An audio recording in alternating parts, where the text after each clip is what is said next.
Hi, I'm Tony Fleming. Welcome to Fleming's Ultimate Garage.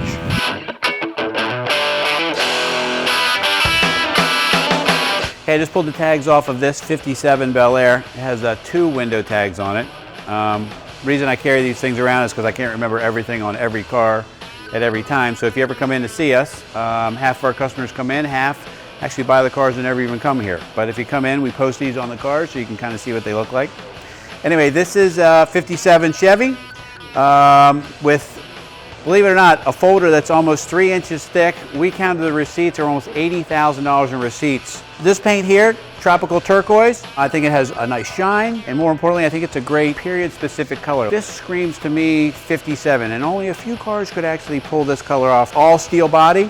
We have receipts for all the steel Goodmark panels. Triple plated chrome bumpers. Now, if you've ever restored a Chevy, these bumpers and the trim right here, very expensive. $1,000 for the front, $1,000, $1,500 in the rear. Let's have a peek under the hood. This is a 355 Chevrolet V8.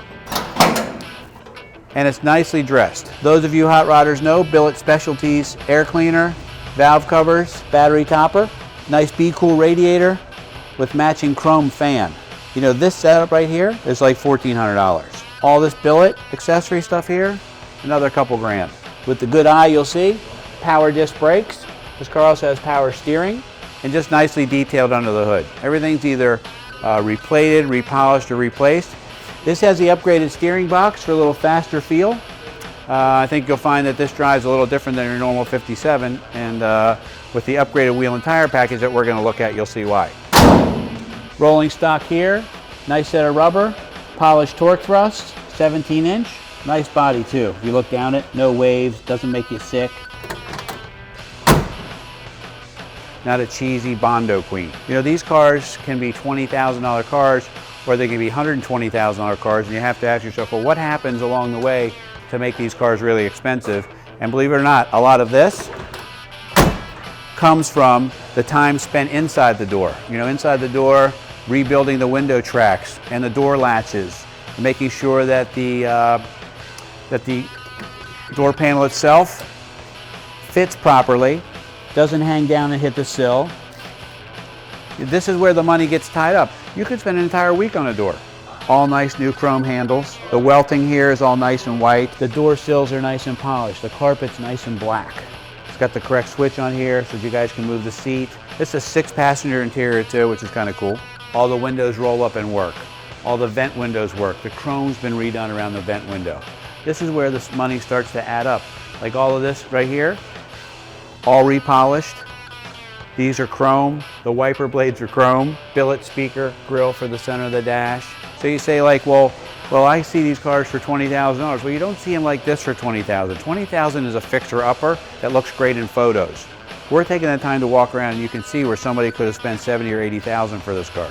We're only getting in the 30s for it. Matching white seat belts. You know, not everybody puts seat belts in cars, but unfortunately, you know, we live in a world where seat belts are required in some, but they're not required in these classic cars. But for me, the more I drive them, and when I drive a new car, it makes me feel like I should have it. So this wheel, very nice.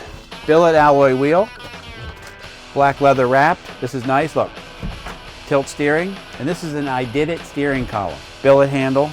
This is smoking hot here. This is a Dakota digital dash. Let me show you how this works. It's actually very nice, very easy to see. Has your miles per hour here, RPM for your tach, how many miles are on the car. This car shows 519 miles since restoration. Spent a lot of its time on the show circuit. Volts, how much percentage of fuel is left, oil pressure, and water temperature. The great thing about this too is if you decide to upgrade the rear end gears, and you know you normally have to buy special parts for the transmission or a gear or things like that, you actually can calibrate the speedometer and the tachometer right through the dash here. This has a nice hidden sound system in here, AM, FM, CD, so they kept it kind of all stock. Look how clean this looks. But this is what I'm talking about. Like, look at it. Everything works. Let's take a peek in the trunk here, show you some of the detail. Like, look at this piece before I go any farther. Just everything, the bumpers, taillights, all the polished trim around the windows, all the glass is new, white package shelf without, you know, bright red Sony speakers cut out in it. It's just nice looking and clean. This happens to have a fuel cell in it. This actually has a gas gauge built into the fuel cell. And if you don't want the fuel cell, we can actually take this out and put the fuel tank underneath if you'd like. But even the Chevrolet emblem on it, and it's been carpeted. A lot of people like fuel cells because it's a safety thing. Inside the fuel cell is foam, which kind of suspends the gasoline in the foam. So like a normal tank, if it ruptured, would spill fuel everywhere. The foam holds the gas in there, and that's what race cars are required to have. Nice feature too. Only you know where the gas cap is, which is a great, great feature. Let me go ahead and start this so you can hear what it sounds like. Even the sound of the mini starter makes this car sound expensive.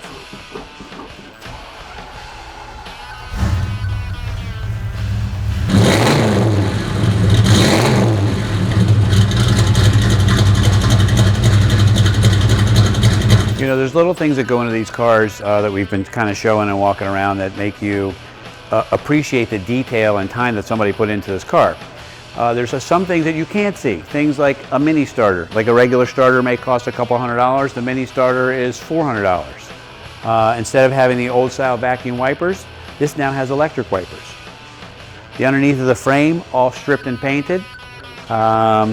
New fuel lines, brake lines, hoses. You know, what you're really getting is a top quality, essentially, I want to say, a new 57 with some modern conveniences which make it easy to drive and easy to enjoy. And if you want to just show it and cruise it, you can do that too. We're Fleming's Ultimate Garage. We're very proud to present this 57 Chevy. Call us 301-816-1000.